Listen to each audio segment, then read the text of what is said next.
আজকের এই আলোচনায় আমরা এমন একটা অদ্ভুত কিন্তু দারুণ ইন্টারেস্টিং দার্শনিক যুক্তি নিয়ে কথা বলবো যা আমাদের সবার চিন্তাভাবনাকে একেবারে নাড়িয়ে দিতে পারে। আচ্ছা, আমরা সবাই জীবনে কি খুঁজি? সম্পূর্ণ সন্তুষ্টি, তাই না? কিন্তু কি হবে যদি সেই সম্পূর্ণ সন্তুষ্টিটাই আমাদের জন্য সবচেয়ে অপ্রয়োজনীয় জিনিস হয়? চলুন ব্যাপারটা একটু গভীরে গিয়ে দেখা যাক। এই প্রশ্নটাই কিন্তু আজকের আলোচনার একেবারে কেন্দ্রে। আমরা প্রায়ই ভাবি যদি জীবনের সব চাহিদা, সব ইচ্ছে পূরণ হয়ে যায় তাহলেই হয়তো পরম শান্তি। কিন্তু সত্যি কি তাই? নাকি এই ভাবনার ভেতরেই অন্য কোনো সত্যি লুকিয়ে আছে? প্রথমে চলুন সেই স্বপ্নের জীবনের কথা বলি যা আমরা সবাই কম বেশি চেয়ে থাকি। মানে এমন একটা জীবন যেখানে কোনো সমস্যা নেই, কোনো টেনশন নেই, শুধু আছে আরাম আর ১০০% নিরাপত্তা। ছোটবেলায় থেকেই তো আমাদের মাথায় এই আইডিয়াটা ঢুকিয়ে দেওয়া হয়। আমাদের চারপাশের সমাজ, বইপত্র, সিনেমা সবাই তো এটাই বলে যে জীবনের আসল লক্ষ্য হলো এমন একটা জায়গায় পৌঁছানো যেখানে আর কোনো চাওয়া পাওয়া বাকি থাকবে না। কিন্তু আজকের আলোচনা ঠিক এই ধারণাটাকেই চ্যালেঞ্জ করতে চলেছে। তো এখন আমরা মূল যুক্তির গভীরে ঢুকব, আর এই যে আরামের স্বর্গের ধারণা, এটাকেই প্রশ্ন করা শুরু করব। চলুন কয়েকটা প্রশ্ন দিয়ে শুরু করি যেগুলো আমাদের একদম নতুন করে ভাবতে সাহায্য করবে। সত্যি করে ভাবা যাক তো, যদি কারো জীবনের সব স্বপ্ন, সব চাওয়া পূরণ হয়ে যায়, তাহলে কি সে আসলেই সুখী হবে? নাকি এই সব পেয়ে যাওয়ার মধ্যেই এক ধরনের অদ্ভুত শূন্যতা লুকিয়ে আছে? এখানেই আসছে আসল প্যারাডক্সটা। মানে ব্যাপারটা যদি উল্টো হয়, কি হবে যদি এই অসন্তুষ্টিটাই আমাদের ভালো থাকার জন্য দরকারি হয়? যদি এই অতৃপ্তিটাই আমাদের রোজ সকালে বিছানা থেকে ওঠার কারণ হয়? প্রশ্নটা কিন্তু আরও গভীরে চলে যাচ্ছে।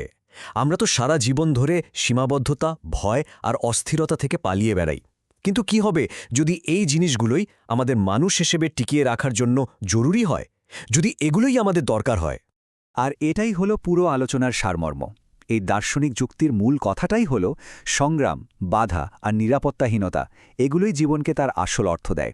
আর অন্যদিকে নিখুঁত আরাম আর নিরাপত্তা হয়তো জীবনের সেই অর্থটাই কেড়ে নেয়।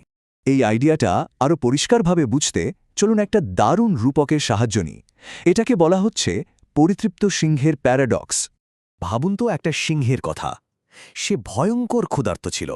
তারপর একটা জেব্রা শিকার করে পেট পুড়ে খেয়েছে। তার সব চাহিদা পূরণ। এখন সে কি করবে? কিচ্ছু করা নেই তার। সে শুধু ঘন্টার পর ঘন্টা ঘুমাবে। তার জীবনে আর কোনো উদ্দেশ্য নেই, কোনো সংগ্রামও নেই। এখানে পার্থক্যটা কি দারুণভাবে চোখে পড়ছে, তাই না? একদিকে আছে ওই পরিতৃপ্ত সিংহ, যার জীবনটা চাহিদা পূরণের পরেই যেন থেমে গেছে। আর অন্যদিকে আছে সংগ্রামী মানুষ, যে রোজ নতুন বাধা, নতুন নিরাপত্তাহীনতার সামনে দাঁড়ায়, কিন্তু তারপরেও নতুন লক্ষ্যের দিকে ছুটে চলে। এখন প্রশ্ন হলো, কোনটা আসলে অর্থপূর্ণ জীবন? চলুন এবার এই যুক্তিটাকে ব্যক্তিগত পর্যায় থেকে একটা সামাজিক পর্যায়ে নিয়ে যাই। আচ্ছা, যদি একটা গোটা সমাজের একমাত্র লক্ষ্য হয় তার সব মানুষকে সম্পূর্ণ নিরাপত্তা দেওয়া, তাহলে তার ফল কি হতে পারে? যখন একটা রাষ্ট্র বা সমাজ তার নাগরিকদের বলে, তোমাদের কোনো ঝুঁকি নিতে হবে না, কোনো চিন্তা করতে হবে না, আমরা তোমাদের সব চাহিদা পূরণ করব আর নিরাপত্তা দেব, তখন আসলে কি ঘটে? এটা কি মানুষের জন্য সত্যি মঙ্গলজনক? এই কথাটা কিন্তু বেশ ভয়ঙ্কর। যুক্তিটা হলো, এমন সম্পূর্ণ নিরাপদ আরামের জীবন তো মানুষের জন্য নয়। এটা আসলে একটা পোষা পশুর জীবন, যাকে খোঁয়াড়ে রেখে দেওয়া হয়, ভালোমন্দ খেতে দেওয়া হয়, যাতে সে শান্ত থাকে আর মোটা তাজা হয়। কিন্তু এর বদলে তার স্বাধীনতা, তার মনুষ্যত্ব কেড়ে নেওয়া হয়। আর সবচেয়ে অবাক করার মতো ব্যাপার কি জানেন? এই ধারণাটা কিন্তু কোনো আধুনিক ফিলোসফারের নয়। বিখ্যাত রুশ লেখক দোস্তোয়েভস্কি সোভিয়েত ইউনিয়নের মতো একটা রাষ্ট্র তৈরির প্রায় ৪০ বছর আগেই এই ধরনের কাল্পনিক স্বর্গরাজ্যের বিপদ নিয়ে আমাদের সাবধান করে গেছিলেন। ভাবুন একবার, ১৮৮০ দশকে দস্তয়েভস্কি তার লেখার মাধ্যমে এই বিপদের কথা বলে যাচ্ছেন। আর তার ঠিক প্রায় ৪০ বছর পরেই ১৯২২ সালে সোভিয়েত ইউনিয়ন ঠিক ওই রকমই একটা সমাজ ব্যবস্থা বাস্তবে তৈরি করার চেষ্টা শুরু করে।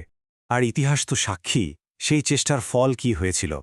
একটা সম্পূর্ণ নিয়ন্ত্রিত, তথাকথিত নিরাপদ সমাজ তৈরির স্বপ্ন একটা বিশাল মানবিক বিপর্যয় ডেকে এনেছিল। এটা চোখে আঙুল দিয়ে দেখিয়ে দেয় যে এই দার্শনিক ধারণাগুলো শুধু বইয়ের পাতায় থাকে না, বাস্তবে এর ভুল প্রয়োগ কতটা মারাত্মক হতে পারে। তাহলে এতক্ষণ ধরে এই যে আলোচনা হলো, এখান থেকে আমরা কি শিখলাম? চলুন শেষ করার আগে মূল কথাগুলো আরেকবার দেখে নিই। মোদ্দা কথা হলো, এই যে সম্পূর্ণ আরামের জীবনের পেছনে ছোটা, এটা আসলে একটা ফাঁদের মতো।